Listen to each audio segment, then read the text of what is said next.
Welcome in, ladies and gentlemen, to the SCO Buff Sports pregame show. We're here ahead of the CU Buffs opener against the Georgia Tech Yellow Jackets. Gentlemen, how are we feeling about this season being back in this game today? Well, Liam, it feels great to be back here at Folsom Field. The energy in the stadium, though not full yet, is high. There's high expectations for this game. And gentlemen, it's an honor to be here with all of y'all. Absolutely. It is perfect football weather out here. We've had some rain this week, a little bit earlier in the day, but it looks to be pretty clear. And it's late August. We're ready to play some football today. Yes, indeed we are. These are two teams that match up very well against one another.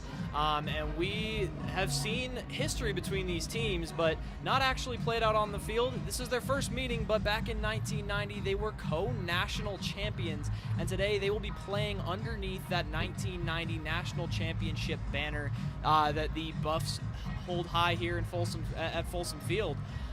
So yeah, we're looking back at that game, and you know, what type of impact does that history play on this matchup today, their first in their respective programs' history?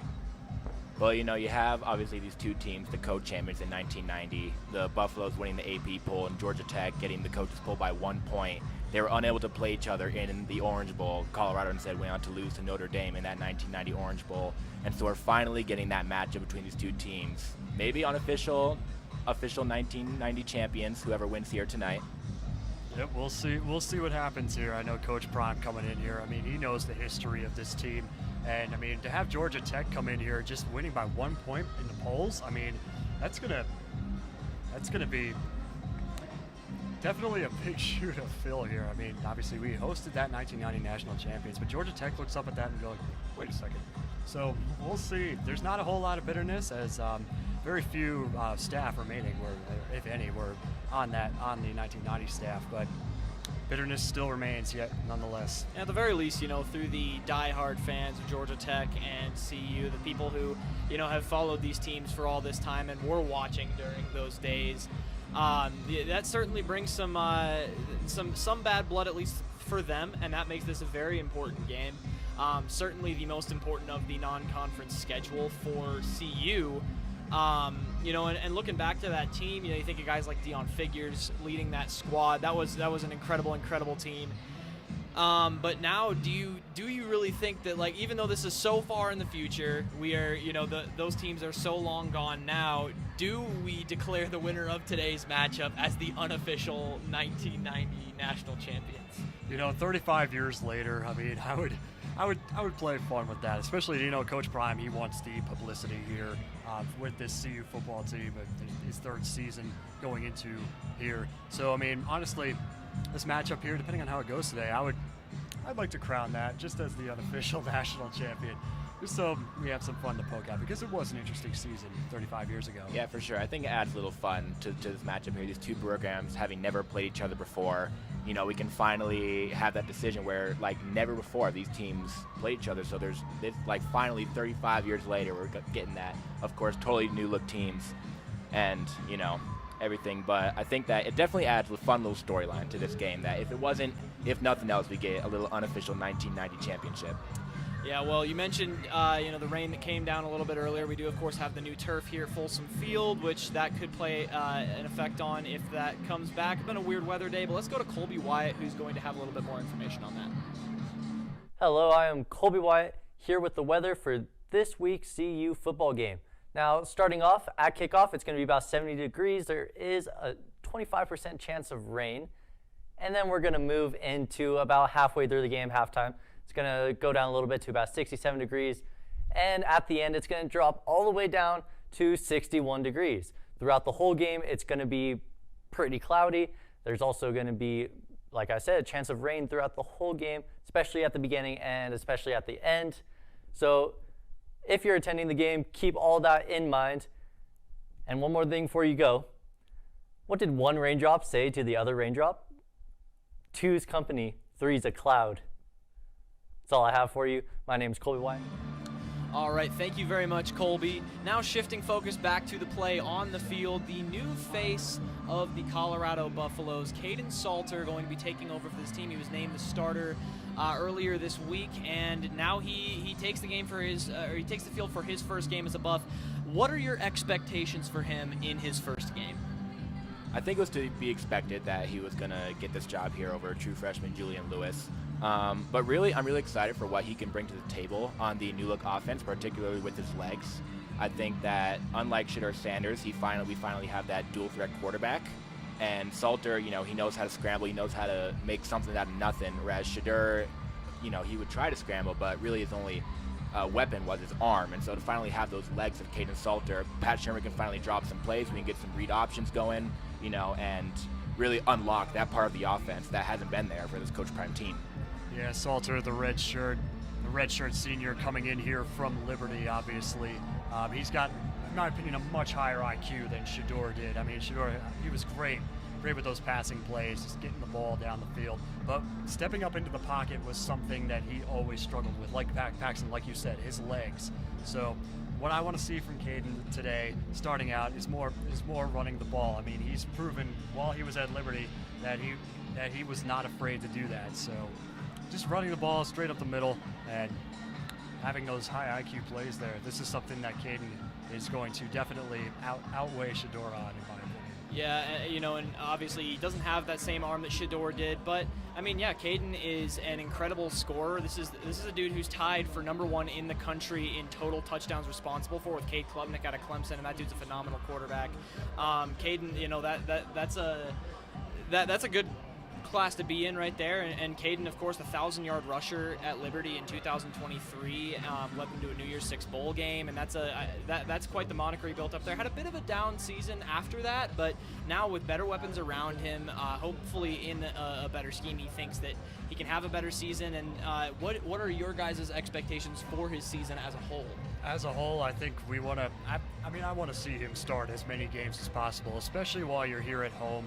A redshirt senior coming in, you've got 4 years of experience on the field, and I mean, you obviously sat out his first year, but coming in here, and you've got Juju Lewis, who's coming in here, still 17 years old, coming straight out of high school, the number 2 ranked quarterback in this class from ESPN, But, I mean, I think Juju's really got a lot to learn. I mean, maybe play him a couple times this season, especially if games like this one, if it is a blowout, which I personally don't think it will be. But I definitely want to see him really show Juju the ropes, because after this year, Juju's going to have that. He's going to have that starting position going into next season. So, I mean, but like Paxton, you were talking about this before, the new look offense. We want to see him just run the ball the entire season and just make those high key plays like we've been talking about all before this, man. Yeah, I don't expect Kaidon Salter to necessarily be the next Shedeur Sanders. I think that's kind of the title for Julian Lewis when he comes in. You expect Salter to not be like a game manager, but kind of, do his job out there. You expect him, with the run defense or the run offense that we're going to talk about later, we expect that to be a lot better, especially with Salter and, this new O-line. So really, Salter's just about, making his reads, making the plays. He doesn't have to go out there and, light it up. I don't think that's really what we expect from him. Just, kind of be the guy, a guy that the Buffaloes can rely on, can lean on, and can find a way to get it done and win some football games, and then pass on the keys to Julian Lewis for next season. Yeah, I agree. I think he's going to need to find that consistency that he found in 2023. That was one of the things he struggled with last season, and it cost him in some of their games that they really should not have lost at Liberty. I mean, that Kennesaw State loss was the glaring one that you go to. But I think if he can find that consistency and he can adjust to the higher level of play then I think he's going to be an asset to this offense. Some people may view it as a downgrade from Shedeur, which I certainly think overall it is. But I think he's still a great quarterback, and he will be an asset to this offense if the scheme does well around him and if he finds that consistency. And speaking of the scheme, how does that scheme change now from Shedeur over to Salter for this season? So Pat Shurmur, he's been known to, I did a section of Buff Banner on this last year, but I mean, our offensive play calling last year, it was questionable at times, though. We did go 9-4, and Shedeur had some very, very clutch plays. But when it comes down to, I think, when you're third down and 2, or you're third down and 1, that's where we really struggled last year, especially with running the ball, because Shedeur just did not have that mentality. He just wants to rifle it downfield, and that type of stuff. If the pocket collapses, that's a huge. Yeah, you've got, I think, I look at the run game especially like we've been talking about, especially you look at the O-line, we've got Jordan Seaton in his second year now, and then Xavier Hill coming in. I think that left side of the offensive line is going to be surgical in the run offense, and I think that I really expect it to finally pave the way for what can finally be not even a competent run offense for this Buffaloes team, but a good one. You know, we think that Micah Welch, you know, he'll be the guy going forward, him and Salter, along with DeKalen Taylor, and that the three of them can kind of, you know, tackle this and really get the ball moving on the ground, which hasn't been there for Coach Prime's team at all in the 2 years that he's been here. And I think hopefully finally Pat Shurmur with Salter and Welch and this O-line, he can find guys who, you know, will get the ball down the field. We can finally run the ball, not because we have to, but because we want to. Yeah, now I did just hear that it is actually raining outside now, so we are going to see if that footing can be there for that run game, and running downhill is going to require that with the new turf. That could be interesting to see. Shifting to the other quarterback, Julian Lewis. We mentioned him a little bit, the 17-year-old five-star freshman. The season that he is going to have, you know, it could depend on today if he does get in. Do we see him making an appearance today? Yeah, there are two ways to look at it. We'll talk about his season later, but I think for today, I expect to see him for a couple plays, actually. I think that it'll be the kind of thing you see in the NFL sometimes and around college where a backup quarterback will come in for a single play in a single possession. He'll have like 3 snaps throughout the game just to do whatever. I know Michigan did a lot with their guy Orji back when he was the backup. And so I think it'd be fun to see that. And I think I wouldn't be surprised, but I would be I don't know what the word is, but, you know, like I expect to see Lewis out there for at least one play, even if it's a kneel down at the end. I just want to see him out there. Yeah, absolutely. But I think the big thing from my perspective, at least, is if you're in a situation where you've got to come in clutch to make a big play happen to keep your team in this game. I don't think Juju is the right guy for that, especially with this tough Georgia Tech team coming in here to Boulder. So I would like to see him if the Buffs can establish a comfortable cushion in terms of scoring early on in the game, but like in the fourth quarter, like you said, Paxton, give him some action, even if it's just to take a knee at the end, but just to get him out on the field, give him that exposure so that he knows that and he feels that he has a sense of belonging here in Colorado, and the fans will love that for sure. Yeah, I think if he's going to get a full drive or more, it's going to have to come in a blowout situation, and that's either way. I mean, if Salter's having poor play, we're getting blown out, that's the time you bring him in there. It's low pressure, and now you can give him some solid drives to string together. And then otherwise, it's, you know, if we're blowing them out, then it would be okay. Now we can take Salter off, keep him healthy. Let's give Juju some experience. But yeah, like, you know, you mentioned with Michigan, what they did is, you know, they had their backup quarterback coming in for those run sets. Julian really isn't that type of quarterback. This puts them in an interesting situation where it's like your backup is probably the better pocket passer of the two, and so you're now trying to like what situations do you bring him in? That's not really something you sub out all that easily, as you might have been able to do with a dual threat quarterback. You just bring in for a run set. In terms of the full season, what are we expecting to see out of him for the entire season? How many games? Maybe just even how many drives if Salter has a good year? Yeah, I mean, I want to talk about my producer here, Nick Evans. Say hi, Nick. There he is. He's the absolute GOAT. But he wrote an article on this last season. And Liam, we talked about this when we were on the pregame show with Trent at the spring game. Trent Finnegan, we love you, brother, by the way. Miss you, Trent. We miss you, man. So one of the biggest things that I look for in the season, and that Nick talked about, was I mean, you can be redshirted after 4 games. So I mean, honestly, if Juju sees some action earlier this season, like especially in blowout situations, we might see him take to the field in the Delaware game next week. We'll see.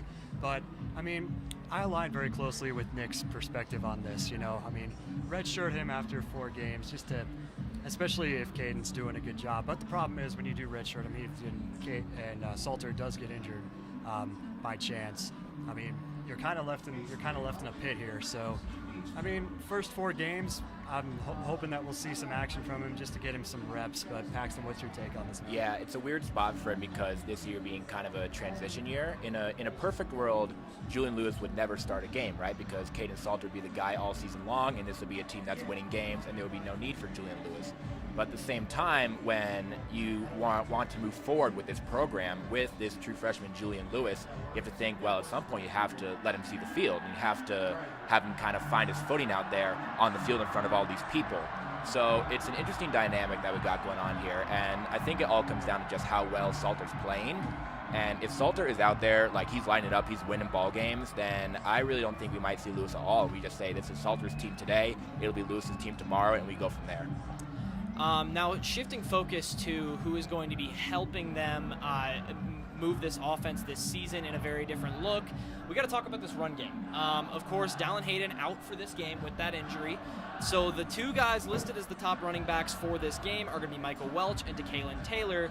DeKalen, of course, the senior of the two. We might see him get the majority of the work because of that seniority, or Welch, the guy who's been here longer, could be the dude who we see get the lead role there. Who do you see leading this team in rushing today and potentially for the rest of the season? Well, there's not really a for sure RB1 on this team. There's not really a workhorse. I think between Welch, Taylor, and Salter getting reps in, running the ball, I think that there's not necessarily like a guy on this team, but if I would say that Micah Welch, I expect him to get a majority of the carries between the three of them. And I think that he'll be kind of the guy who he'll be getting, those first down reps, those third down reps, and that we'll see him kind of lead the way on this run defense or run offense. Yeah, absolutely. I would like to see that. I mean, obviously he was a true freshman last year, and he didn't see a whole lot of playing time, but I mean, still got over 500 rushing yards last season here under Coach Prime and Pat Shurmur. So I mean, they obviously know what he's capable of, and I mean, you've got other people coming in here like from who are transfers that, I mean, the coaching staff they've gotten the opportunity to see them during training camp and practice, but they haven't taken to the field yet. You don't, aside from their past experience, you don't really know like what you're going to be dealing with coming in here. So honestly, putting Welch first is a good comforter, but also realizing seniority is a key factor as well. Yeah, this is definitely a running back or a run game by committee type of backfield. You're not going to have one singular guy. I think honestly, if anyone has the best chance of going for 1,000 yards this year, it's Caden Salter. He'd probably be the only guy I'd see doing it, unless someone really emerges early and they say, this guy's hot. Let's just keep giving him the rock, and he stays consistent, stays healthy. But establishing that in this first game is going to be so crucial. And Georgia Tech brings a defense led by a guy like Kyle Efford, and that dude, this is a team that runs up and they'll smack you in the mouth early in the game, and they're going to make it hard to run the ball, hard to establish that run game while they try and establish it themselves on offense. How do you establish your run game against a defense like that? Yeah, all about that battle of the trenches, right? They always say that whoever wins the line of scrimmage wins the game, and I think that will absolutely be the case here tonight. I think that, these two teams with that kind of new look offensive line that the Buffaloes have and the defensive line that Georgia Tech has, they don't have all their guys that they had last year as well. And so this Georgia Tech team, really good run defense last year.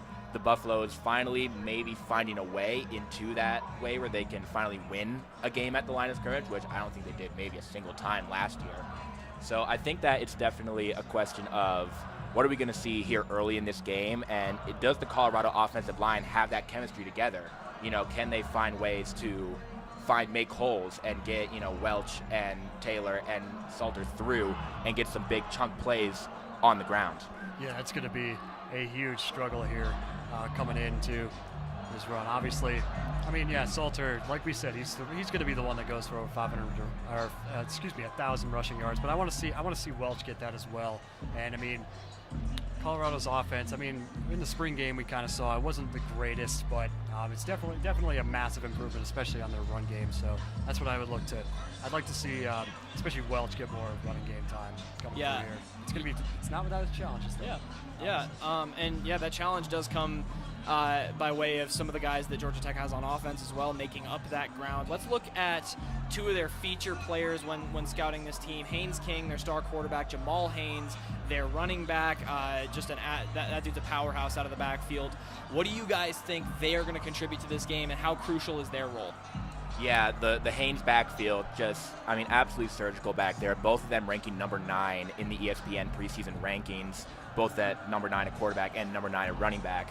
So it is no doubt that these guys are absolute studs out there, and they're going to be making some plays. It's just a matter of how does the Colorado defense adjust. And I also look at the receiving core for Georgia Tech. You have Malik Rutherford coming back. He was the top guy for the Georgia Tech receiver room last year. And then you bring in Eric Rivers from FIU coming in. I think that the two of them will be really good for this Georgia Tech offense. Coming in, you already had Rutherford, now you add Rivers. And I think that you add another element to this Georgia Tech offense that is even more than just Haynes King and Jamal Haynes, just the two of them. Now you have this added receiver room, you add Eric Rivers, and this Georgia Tech offense could be scary tonight. Oh, I'm terrified, but not only by that, but also, ladies and gentlemen, it is absolutely pouring outside right now. This was in the forecast. Colby said this as well, but we'll see what happens down here in the turf. Teams are warming up as scheduled. The student section is beginning to fill up as we see that sea of white in today's stripe out. But it is absolutely pouring right now, and let's just hope that there is no thunder. I probably just jinxed us, so I apologize.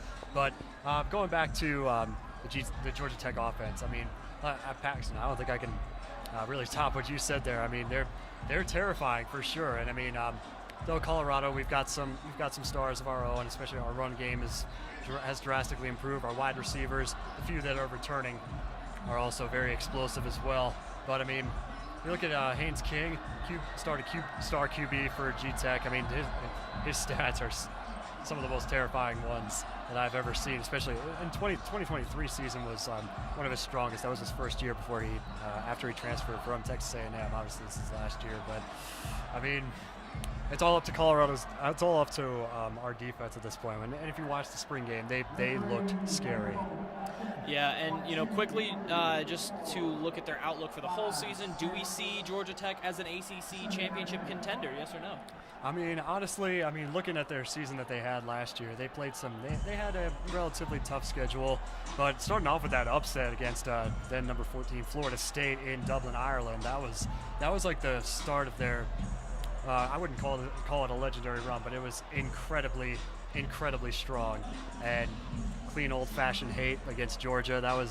I was watching that game, went to 8 overtimes. That was a great game. Paxton, what are your thoughts, man? Yeah, I really think they can make some noise this year in the ACC. I think that they keep getting better under Brent Key, and I think that this last year of King and Haynes back there, I think that they can really make something happen here in the ACC and make a run at teams like Miami and SMU and find a spot in the Year 6 Bowl, maybe even college football playoff. All right, well, it is getting closer to game time here. Who do you have winning this game, and what will the final score be? Well, so you look at Georgia Tech. Georgia Tech came into this game. They're favored by, if I'm not mistaken, about 4.5 points that they're favorite on the sports books. And, you look at this team, they're more experienced. You have chemistry issues potentially on the Colorado side with, Salter. You got this new O-line, all these guys who have never played a game together out here in the rain on the new field. I want to say Georgia Tech, but at the same time, I have so much faith in Deion Sanders in week 1. He knows how to come out here and get his boys playing inspired football from the start of the season. And so for that reason, give me the Colorado Buffaloes in a 33-30 victory tonight here. Paxton, I love your enthusiasm here, and I want to emulate that point again. This is a brand new field, really a brand new team, if you want to count it at that, for these Buffaloes. But you're right. In the 2 years that I've been studying here at CU, Deion has always come out strong, and he knows how to start off a season right, especially in game 1, as the team continues to take to the field out of the locker room in the pouring rain here. But give me Colorado in a very close 30-27 victory against the Yellow Jackets. Yeah, I said this on ScoBuff's Football Live earlier this week. Georgia Tech brings a scary team. That defense is lethal. Their offense is going to wear you down. And now with the rain being a factor, this is going to be a sloppy game. And Georgia Tech is usually, on paper, they seem built for that. But with that said, Deion knows how to win in week 1. And this team, even though they might have those chemistry issues, they benefit from chaos, and this stadium benefits from chaos. So while I did say Buffs by 1,000,000 earlier this week, I do have to give an actual score prediction here. I'm going to go ahead and say 31-28, the final. But man, the Buffs, I don't know. Like on paper, it doesn't seem like they really should win this game, but I have faith that they will. Thank you all for joining us here on this pregame show. It's been wonderful spending this time with you. We look forward to an incredible game, the first ever meeting between these two opponents, to see who really can point up at that 1990 National Championship banner hanging up above the stadium and say, that is ours. But remember, you heard it here first.